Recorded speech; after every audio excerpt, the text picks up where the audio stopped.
So I have, over the years, these last 10 years, crafted a way of working with children that has two pieces to it. One is the Wheel of the Year, following the Wheel of the Year, and the other is story. And the story is at the heart, it's the jewel of my work. Underneath all of that is my greater striving, which is how many ways can I bring a community of people together to co-create something bigger than just them. We all have to work together to do that. It is an incredible opportunity to work with a group of people to create something. How many of you have done that? Yeah. And it's so satisfying at the end when you all realize what you've done together. It's a great training for navigating yourselves, hopefully, again and again, back into right relationship. No matter what the challenge is, no matter where the breakdowns are, those are the opportunities that teach us how to stay in right relationship so that we can take the seed of that knowing out into our greater lives and hopefully spread it. So the Wheel of the Year is again back into this rhythm thing. Not only do children just need steady rhythm in their lives and the freedom from the onslaught of our culture, they also thrive in an awareness and a connection with the rhythm and cycles and the wheel of the year, connecting with Mother Nature. So we have stories and puppet shows that tell what's happening with Father, Son, and Mother Earth, for example. We harvest in the fall. We harvest gourds and beans and calendula and elderberries.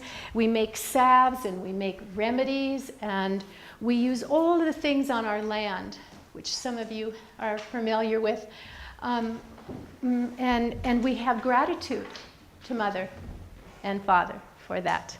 We follow the cycles all the way into the depths and darkness of winter, and we work with stories that are appropriate for that time of year. And we come out with the quickening of the seeds just before spring with Candlemas, when the fire spirits quicken the seeds and they're beginning to waken. And we bring intention to those seeds and we bless them. And then we plant them when it's time, once it's time. And we watch them grow and we care for them, we tend them. Story, as I said, was the jewel, and the stories weave throughout the Wheel of the Year, and depending on the cycle of the year, we do different stories. When I go looking for a story, the first hook that has to happen is me. It has to feel true and authentic. And those stories don't come easily. You have to go looking for them.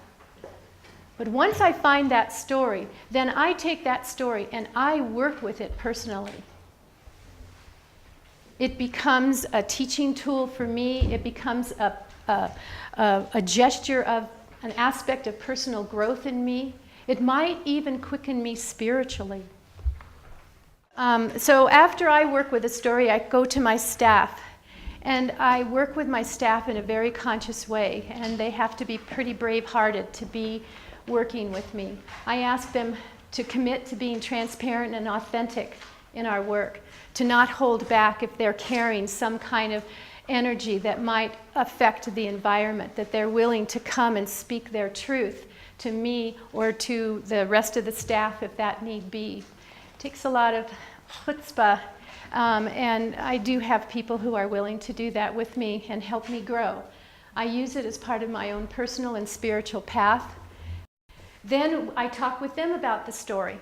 And together we figure out how we're creatively going to bring this forward to the children.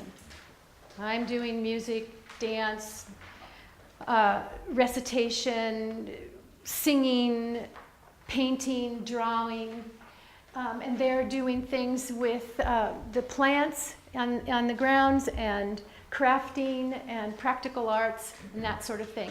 And all of it works within the theme of this story, or the theme of the Wheel of the Year, or both at the same time. if I decide that the story is going to be part of one of the 3 different festivals we do each year, fall, solstice, and spring, then we turn it into a performance piece. And then I get to be a conductor, and I bring in masters of choreography and music. I bring as many of the parents into the work as I possibly can. And this book actually shows that a lot. Megan and I did Maya the Bee, which was just an honoring of bees who are really struggling at this time in our world. And I had parents singing in this practically an opera that we created, and parents acting. They act in my plays. And I try to bring as many of the people that are in the program into the work that we're doing so we can have this community experience. Performance is a really important thing in Waldorf education. And in the training, I remember one of the big guns, Rene Corrido, who's no longer alive, saying, Steiner said that the only time all 12 senses were addressed, were being utilized, was in theater. And I said, Guy, why wouldn't you just use theater all the time in your teaching? And he said, why not? And I took that to heart. And so I did theater a lot. I love doing theater. And the children that I work with love it. I mean, it's just magic.